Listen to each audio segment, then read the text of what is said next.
पश्चिम बंगाल में जिस विवाद को लेकर पश्चिम बंगाल की राजनीति गरमाई, उस विवाद की यानी सीबीआई जांच करने वाली है शारदा चिटफंड घोटाले की। सुप्रीम कोर्ट ने आदेश दिए हैं, शारदा चिटफंड घोटाले की जांच सीबीआई को सौंपी है और पश्चिम बंगाल में शारदा चिटफंड घोटाले को लेकर बवाल मचा हुआ है। राजन सिंह एबीपी न्यूज संवाददाता जुड़े हैं। राजन, क्या घोटाला है पूरा और क्या आदेश दिया है सुप्रीम कोर्ट ने?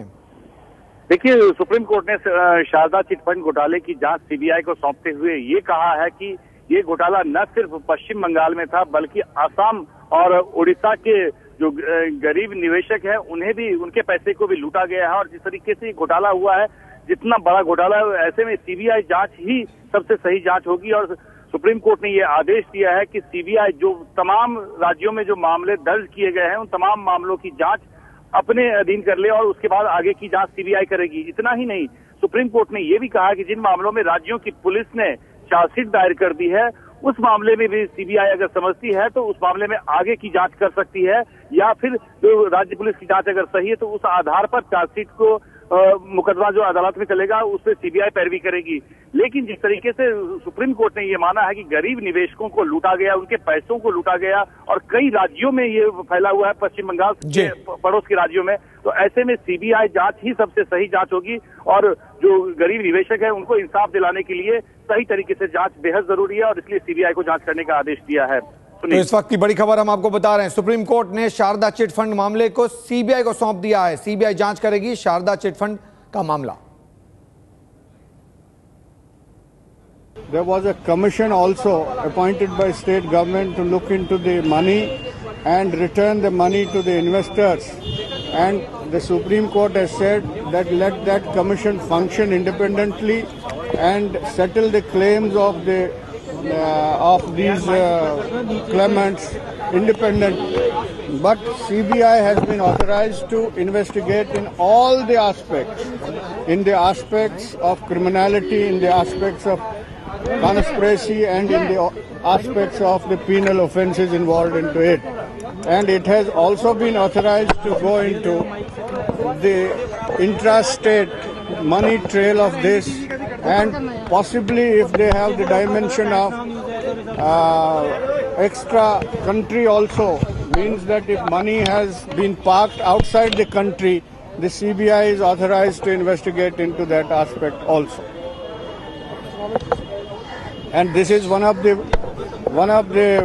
most what Supreme Court described, that one of the biggest financial scams of this year, and they have with very stern and with very heavy words they have said that we do not want to reflect on what the state police has done so far, but the state police investigation is found wanting and therefore it has gone to CBI.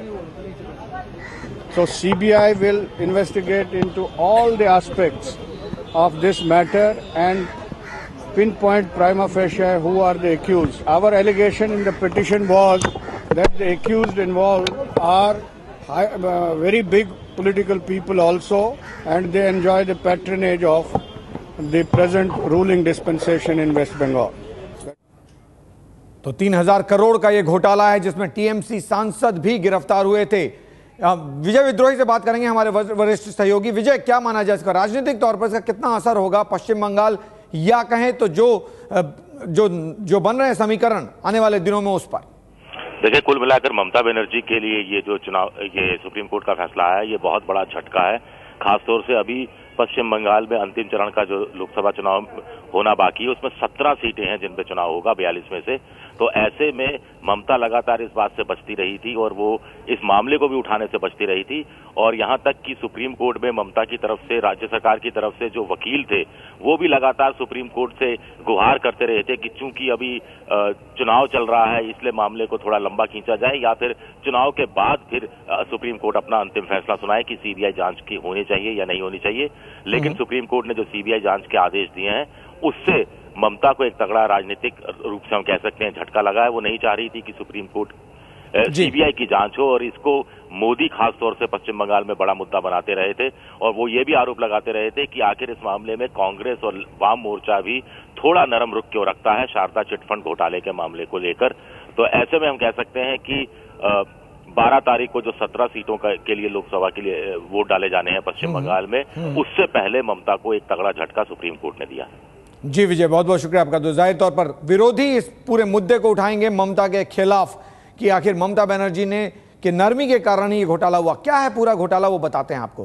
कथित तौर पर 3000 करोड़ का ये घोटाला पिछले साल सामने आया था पहली बार। आरोप है कि शारदा ग्रुप की कंपनियों ने गलत तरीके से निवेशकों के पैसे जुटाए और उन्हें वापस नहीं किए। घोटाले के खुलासे के बाद जब एजेंटों से निवेशकों ने पैसे मांगने शुरू किए तो कई एजेंटों ने जान तक दे दी थी। इस घोटाले को लेकर पश्चिम बंगाल सरकार पर सवाल भी उठे।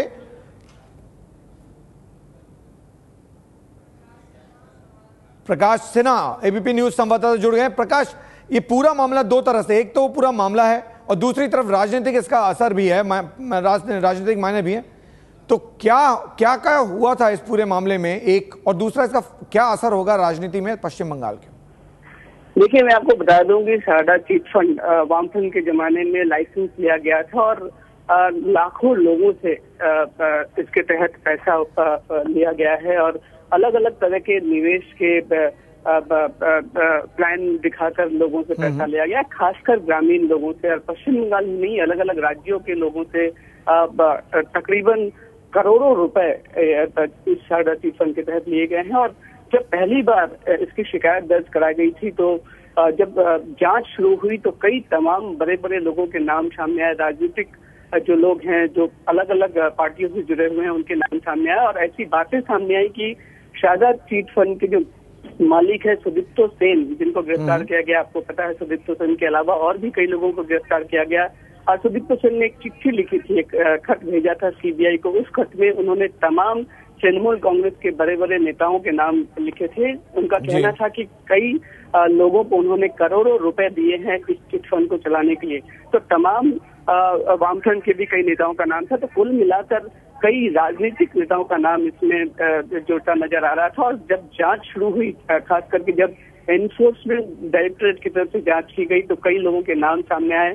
और शुरू से ही तृणमूल कांग्रेस की जो सुप्रीमो है ममता बनर्जी, मुख्यमंत्री पश्चिम बंगाल के, उन्होंने विरोध किया है कि इस मामले की जांच सीबीआई से नहीं करानी जानी चाहिए।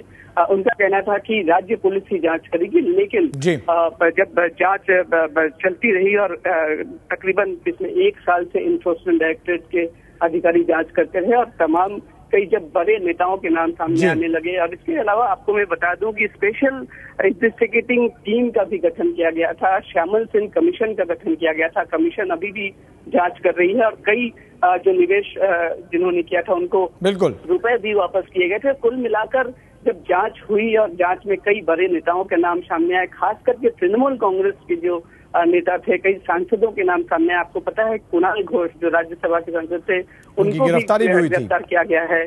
तो कुल मिलाकर सीबीआई जांच का आदेश दिया गया है और इसके बाद ऐसा लगता है कि और भी कई लोगों के नाम सामने आएंगे और पर्दाफाश होगा।